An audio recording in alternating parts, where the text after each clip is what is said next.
Hi friends, గడ్డం రాజు చనిపోయిన విషయం అందరికీ తెలిసిందే. సో అతను ఎలా చనిపోయాడు అనేది అతనే సూసైడ్ చేయక ముందే ఒక వీడియో చేసి పెట్టడం జరిగింది. ఆ వీడియో చూసిన వాళ్ళకి అందరికీ అర్థమైపోయింది అసలు అతను ఎందుకు చనిపోయాడు, అతనికి ఉన్న టార్చర్ ఏంటిది అనేది. సో అలాగే వాళ్ళ భార్య కూడా ఒక ఇంటర్వ్యూలో చెప్పడం జరిగింది. ఏమిటిదంటే మేమిద్దరం మంచిగా కలిసిమెలిసి ఉండేవాళ్ళం, మా మధ్యలో ఎలాంటి గొడవలు లేవు.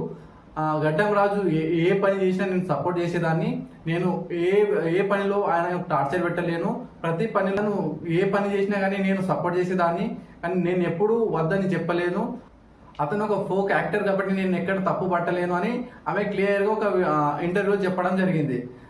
ఆ వీడియో అంతా బాగానే ఉంది.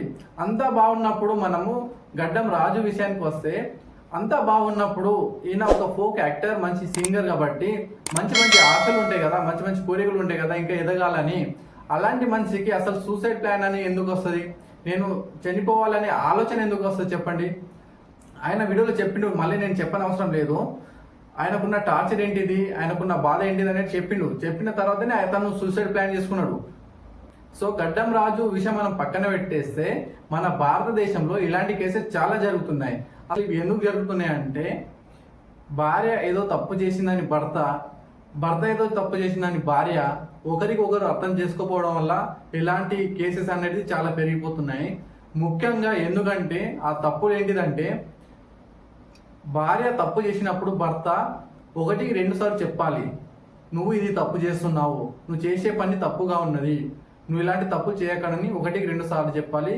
అప్పటికి కూడా తన భార్య వినకపోతే వాళ్ళ తల్లిదండ్రులకు చెప్పాలి, ఇలాంటి చెడు పని చేస్తుంది, ఈ పని నాకు నచ్చడం లేదు అని భార్య వాళ్ళ తల్లిదండ్రులకు చెప్పాలి. మీరు ఎలాంటి నిర్ణయాలు చేసుకుంటారో అని భర్త వాళ్ళ అమ్మ నాన్నలకు చెప్పే ప్రయత్నం చేయాలి. అదేవిధంగా భర్త కూడా ఏదైనా తప్పు చేస్తే భార్య కూడా 1-2 సార్లు చెప్పాలి, నువ్వు ఇది తప్పు చేస్తున్నావు, ఈ తప్పు నాకు చేస్తున్న పని నాకు నచ్చడం లేదు, సో దీన్ని నువ్వు మార్చుకో అని భార్య 1-2 సార్లు చెప్పాలి. అప్పుడు కూడా తన భర్త మారకపోతే వాళ్ళ తల్లిదండ్రులకు చెప్పే ప్రయత్నం చేయాలి. సో ఇలా చెప్పడం వల్ల ఏమవుతుందంటే చాలా మట్టుకు ఈ గొడవలు అనేది ఉండవు అన్నట్టు.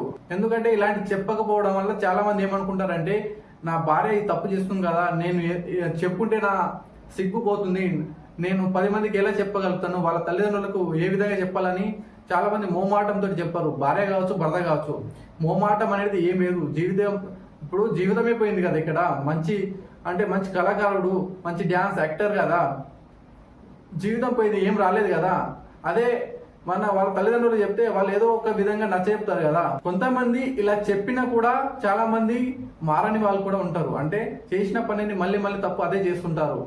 ఆ తప్పు చేసినప్పుడు ఎవరు ఏం చేయలేం. ఎందుకంటే 1-2 సార్లు చెప్పినాం, వాళ్ళ పేరెంట్స్ వాళ్ళకి కూడా చెప్పినా కూడా కొందరి వంకర బుద్ధులు మారవు కాబట్టి కూడా మారకపోతే ఇండైరెక్ట్గా చెప్పాలి, నన్ను వదిలే, నీ బతుకు ఏదో నువ్వు బతుకు, నా బతుకు ఏదో నేను బతుకుతాని ఇండైరెక్ట్గా చెప్పేసి ఎవరి బతుకు వాళ్ళు బతికితే అయిపోతుంది కదా.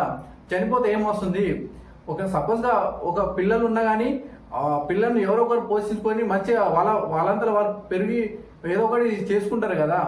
అంతేగాని చిన్న చిన్న వాటికి అసలు అర్థం చేసుకోకుండా ఇద్దరు మిస్లీడింగ్ చేసుకుంటా, నేను చనిపోతా, నేను సూసైడ్ ప్లాన్ చేసుకుంటా, లేకపోతే నేను ఏదైనా చేసుకుంటా అంటే అది జీవితం కదా. మనం అసలు భూమిపైన ఎందుకు వచ్చాము, ఏదో ఒకటి సాధించాలి, మనకంటూ ఒకటి గుర్తింపు ఉంది కదా. సో ఎవరైనా సరే ఏదైనా సమస్య వచ్చినప్పుడు భార్య భర్తలు కూర్చొని దానికి పరిష్కారం అనేది వెతకాలి. వెతికినప్పుడే దానికి పరిష్కారం దొరుకుతుంది. అంతేగాని భార్య ఏదో అన్నదని భర్త కోపంలో వెళ్ళిపోవడం కానీ సూసైడ్ ప్లాన్ చేసుకోవడం కరెక్ట్ కాదు. అదేవిధంగా భర్త కూడా భార్యకు ఏదో అన్నాడని భార్య కూడా సూసైడ్ ప్లాన్ చేసుకోవడం కూడా కరెక్ట్ కాదు. ఇద్దరు కూర్చొని మంచి నిర్ణయం, ఆ ప్రాబ్లంకి పరిష్కారం ఏంటిదనేది మంచిగా వెతికినప్పుడే దానికి పరిష్కారం అనేది దొరుకుతుంది. ఈ విధంగా ఒకరికొకరు అర్థం చేసుకొని కాంప్రమైజ్ అయ్యి ముందుకు నడిచినప్పుడే అసలు అది జీవితం అంటారు. అంతేగాని ఇలాంటి సూసైడ్ ప్లాన్, ఇలాంటి గొడవలు, నేను చనిపోతా, ఇలాంటి చెత్త పనులు ఇలాంటివి చేసుకోవడం కరెక్ట్ కాదు. సో ఎవరైనా సరే మీరు మీ ఫ్యామిలీలో కావచ్చు, మీరు ఇన్ కేస్ మీరు లవ్ చేసుకున్నా కానీ ఒకరికొకరు అర్థం చేసుకోండి. ఒకవేళ అర్థం చేసుకొని మనుషులు ఉంటే వదిలేయండి. ఎందుకంటే ఎవరి జీవితాలు వాళ్ళు చూసుకుంటారు, ఏదో విధంగా బతుకుతారు. అంతేగాని